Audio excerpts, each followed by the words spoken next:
오늘 우리에게 주신 하나님의 말씀 창세기 27장 1절에서 4절 말씀 구약성경 37페이지입니다.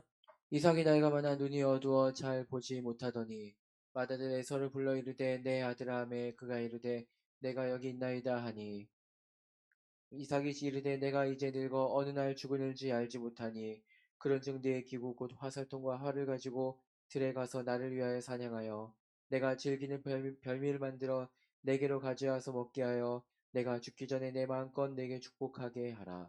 이상은 하나님의 말씀입니다. 아멘. 할렐루야. 오늘도 이 귀한 시간 하나님의 크신 은혜가 임하는 귀한 시간 되기를 소망합니다. 우리가 읽은 창세기 27장의 내용을 보면 하나님의 택하심을 받은 사람들의 실수의 모습들이 여러 가지로 기록되어 있습니다. 이삭, 리브가, 에서, 야곱 모두 엄청난 실수들을 저지르고 있죠. 아무리 뛰어나고 훌륭한 사람이라고 할지라도 사람은 결국 실수할 수밖에 없는 존재입니다. 내일을 모르고 사람의 속을 모르기 때문에, 그리고 하나님의 뜻하신 바를 알지 못하기 때문에 우리는 실수하게 되죠. 또한 그 가정 가운데 욕심과 유혹 때문에, 또한 분노 때문에 실수하기도 합니다. 우리는 분명 하나님의 귀한 은혜 가운데 구원받은 존재이지만 원래 죄인으로 태어난 사람들입니다. 그러기에 연약하고 무너지기 쉬운 존재이죠. 하지만 하나님은 그런 실수투성인 우리들을 통하여 오히려 하나님의 귀한 계획들을 이루어 나아가십니다. 자, 우리가 오늘 읽은 본문 창세기 27장 1절에서 4절은 그 중에서도 이삭의 실수에 관한 부분이 기록되어 있습니다. 이삭은 에서에게 축복을 주기 위한 의식을 준비하고 있죠. 당시 족장시대 때 족장들이 죽음을 앞두고 아들들에게 복을 빌어주는 것은 아주 오래된 관례였습니다. 그런데 이 축복이 단순히 아버지가 아들에게 어떤 것을 빌어주는 것에만 머무르는 것이 아닌 그 이상의 의미도 지니고 있습니다. 언약의 가계를 이어나갈 자로서 하나님의 복음을 전달하며 앞날에 있을 구체적인 사실들을 예언하는 놀라운 의미를 담고 있는 것이죠. 자, 그러기에 지금 이삭은 장자인 에서에게 이 축복을 하는 것, 그것은 너무나도 당연해 보입니다. 그런데 여기 조금 의문점이 생기게 되죠. 이미 하나님께서는 이 이삭의 가정 가운데 분명한 약속의 메시지를 주셨습니다. 창세기 25장 23절 말씀에 레아의 아들 25절. 여, 제, 여호와께서 그에게 이르시되 두 국민이 내 태중에 있구나. 두 민족이 내 복중에서부터 나누이리라. 이 족속이 저 족속보다 강하겠고 큰 자가 어린 자를 섬기리라 하셨더라. 아멘. 하나님께서는 분명 리브가의 뱃속에서 아이들이 임신했을 때부터 두 국민이 있고 작은 자가 큰 자가 작은 자를 섬기겠다라는 말씀을 하고 계십니다. 하지만 이삭은 이런 하나님의 분명한 뜻의 메시지를 알고 있었음에도 불구하고 자신의 뜻과 자신의 생각을 쫓아 에서에게 언약의 계승자로서의 축복을 지금 내려주려고 하고 있습니다. 그리고 이런 이삭을 소개함이 있어서 1절에 이삭은 나이가 많아 눈이 어두워 잘 보지 못한다 라고 말하고 있습니다. 자, 여기서 나이가 많다는 것은 지금 이삭의 나이가 매우 많다는 뜻이고, 눈이 어둡다는 것은 지금 그로 인하여 노안으로 인하여 지금 앞이 잘 보이지 않는다는 의미를 가지고 있죠. 그런데 이것은 단순히 육적인 것으로만 머물러 있지 않습니다. 육적으로 눈이 잘 보이지 않는다는 것을 넘어서서 영적인 눈 역시 매우 어두워져서 온전하게 분별하지 못하고 있다는 것을 말하고 있습니다. 사실 에서의 모습을 한번 살펴보면 그의 삶은 언약 가문에서의 장자의 축복을 받기에 매우 부족한 존재이죠. 그는 팥죽 한 그릇에 너무나도 귀한 장자의 권을 팔아버린 경솔한 자였습니다. 또한 하나님을 알지 못하는 이방 여인들과 결혼했던, 그로 인하여 언약의 가문을 더럽혔던 사람입니다. 그러기에 지금 에서는 매우 부족한 자이죠.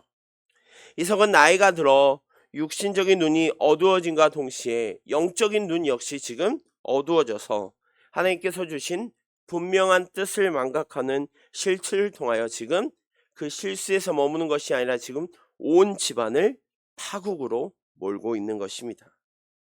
사랑하는 성도 여러분, 오늘 이삭이 영적인 눈이 어두워졌을 때 그는 하나님의 뜻과는 다르게 자신의 뜻과 자신의 생각을 쫓아 나가는 것을 보게 되었고 결국 그로 인한 불행한 결과를 초래하게 되었습니다. 그러기에 우리는 우리의 삶 가운데 무엇보다도 우리의 영적인 눈을 밝히 떠야 합니다. 이를 위해서는 우리의 힘과 우리의 능력으로는 할 수 없죠. 그러기에 우리는 더욱 말씀에 귀 기울이며 말씀을 주목함으로 나아가야 합니다.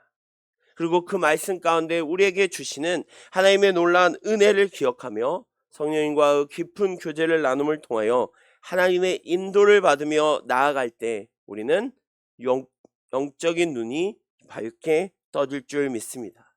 우리 삶 가운데 매 순간마다 말씀을 더욱더 묵상함으로 영적인 눈을 밝히 여시는 우리 귀한 성도님들 되시기를 소망합니다. 자, 이어지는 3절과 4절의 말씀을 보면 이삭의 어리석음이 더욱더 두드러지고 있습니다. 자, 3절에 그런즉 내 기구 곧 화살통과 활을 가지고 들어가서 너희를 위하여 사냥하여, 4절에 내가 즐기는 별미를 만들어 내게로 가져와서 먹게 하여 내가 죽기 전에 내 마음껏 내게 축복하게 하라 라고 말합니다. 자, 여기서 지금 이삭은 에서를 불러 사냥을 하며 별미를 만들러 오라고 하죠. 그리고 그것을 먹고 내가 마음껏 너에게 축복을 해주겠다고 말합니다. 자, 여기서 이삭이 조금 착각하는 것이 있죠. 자, 이삭은 분명히 족장이고 아브라함 때부터 이어지는 복을 빌어줄 수 있는 권한이 있습니다. 그런데 중요한 것은 이 축복권이 이삭에게 있는 것이 아니라 바로 하나님께 있다는 것을 잘 착각하고 있는 것이죠. 이전에 말한 것처럼 하나님은 이미 이 가정 가운데 분명한 하나님의 뜻을 알려주셨습니다. 에서와 야곱이 리브가의 뱃속에 있을 때부터 큰 자가 작은 자를 섬길 것이라는 것을 미리 말씀하셨죠. 그럼에도 불구하고 지금 이삭은 자신이 하나님의 뜻이 아닌 자기의 생각을 쫓아 자기가 원하는 대로 지금 에서를 축복하려 하고 있습니다. 자, 제가 영어 이름이 이삭입니다. 제가 처음에 유학생활 할 때 많은 친구들이 영어 이름을 성경에 있는 인물들로 짓는 것을 보고 저 역시 영어 이름을 한번 지어보려고 성경을 막 뒤지고 있었을 때 이 이삭을 보게 되었습니다. 그 이삭의 모습은 지금 모습과 전혀 상반되어 있는 것 같습니다. 자, 지금까지의 이삭의 삶을 살펴보면 그는 하나님의 말씀에 순종하였던 순종의 사람이었습니다. 이삭은 아브라함의 기도로 100세에 태어난 아이죠. 또한 자신이 번제로 드려지는 상황 가운데 하나님의 명령에 순종한 사람이었습니다. 또한 40세가 될도록 결혼하지 않았지만 아버지가 아내를 구할 때까지 그것을 기다렸던 사람. 또한 아내가 임신하지 못하자 하나님께 간구함을 통하여 60세에 아이를 얻은 사람입니다. 또한 가나안 땅에 기근이 들어서 애굽에 내려가야 할까 고민하고 있을 때 하나님이 내려가지 말라는 명령에 순종하며 아브라함과 다르게 내려가지 않았습니다. 그리고 이삭이 우물을 파고 다툼이 생길 때마다 싸우는 것이 아니라 기꺼이 그 우물을 양보함으로 하나님의 사람다운 모습을 드러냈던 사람이 지금 이삭이었던 사람입니다. 그런데 그 이삭이 지금 장자의 축복의 문제만은 오히려 하나님의 뜻이 아닌 자신의 뜻에 순종하며 나아갑니다. 더욱이 이삭의 이 모습 가운데 별미를 만들어 주라 라고 말합니다. 지금 이삭의 관심은 오로지 에서와 그리고 에서를 통하여 얻게 될 별미에 더 관심이 있는 듯 합니다. 이것은 하나님의 계획과 하나님의 뜻보다는 현실적인 것, 당장에 놓여 있는 것에 더 지금 이삭은 집중하고 있는 듯 합니다. 하나님의 복을 빌어주는 이 축복은 어떤 인간의 조건에 의하여 좌우되는 것이 아님에도 불구하고 지금 이삭의 모습은 어떤 조건을 따지며 어떤 것에 더 치우치고 있는 것을 보게 됩니다. 결국 이삭은 영안이 어두워지고 그로 인하여 육신의 소욕이 더욱더 굴복함으로 말미암아 하나님의 뜻을 발견하는 신령한 지혜가 그에게는 사라지고 말았던 것이죠. 그러므로 우리는 매 순간순간마다 우리의 모습을 돌아보며 우리를 날마다 쳐서 하나님의 말씀 안에 복종시킴으로 하나님의 뜻을 쫓고 육신의 소욕을 오히려 쫓아내는 사람이 되어야 합니다. 더불어 우리는 하나님께 대한 믿음으로 육신의 소욕을 극복하며 하나님과 그 뜻에 온전히 순종함으로 나아가는 저희들이 되어야 할 줄 믿습니다. 오늘 본문의 이삭은 큰 자가 작은 자를 섬길 것이라는 하나님의 분명한 뜻 메시지를 오히려 거부하고 에서에게 언약의 계승자로서의 자신의 뜻과 자신의 마음을 쫓아 그것을 하려고 했습니다. 하지만 그 결과는 이어지는 26절부터 29절에 나타남과 같이 오히려 예서로 변장한 야곱에게 더 힘을 다해 축복하는 것을 보게 됩니다. 여기에서 보듯 지금 이삭의 자신의 뜻과는 전혀 상관없이 하나님의 뜻대로 이 일을 해 나가신다는 것이죠. 하나님은 실수하고 연약한 사람을 오히려 사용하셔서 하나님의 뜻을 이루어 가십니다. 그리고 인간의 의지로는 결단코 하나님의 그 계획을 방해할 수 없다는 것을 더욱 말해주고 있습니다. 물론 그 과정 가운데 야곱과 리브가가 나름대로의 교묘한 괴계를 일으켜서 그것을 해나가는 듯 합니다. 그러기에 이것은 리브가와 야곱의 계략에 의하여 이루어진 것이라고 말할 수도 있죠. 하지만 그 모든 것들, 야곱의 괴교와 리브가의 괴교 속에 그 악한 계획까지도 하나님은 하나님의 뜻을 사용하시는 방편으로 사용하고 있다는 것입니다.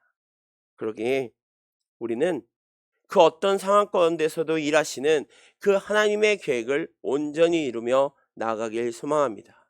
우리의 실수, 우리의 연약함 속에서도 하나님의 뜻을 이루어 가시는 그 놀라우신 하나님을 매 순간순간마다 고백하고 그 하나님의 뜻을 분별하고 온전히 순종함으로 나아가는 우리의 삶이 되기를 소망합니다.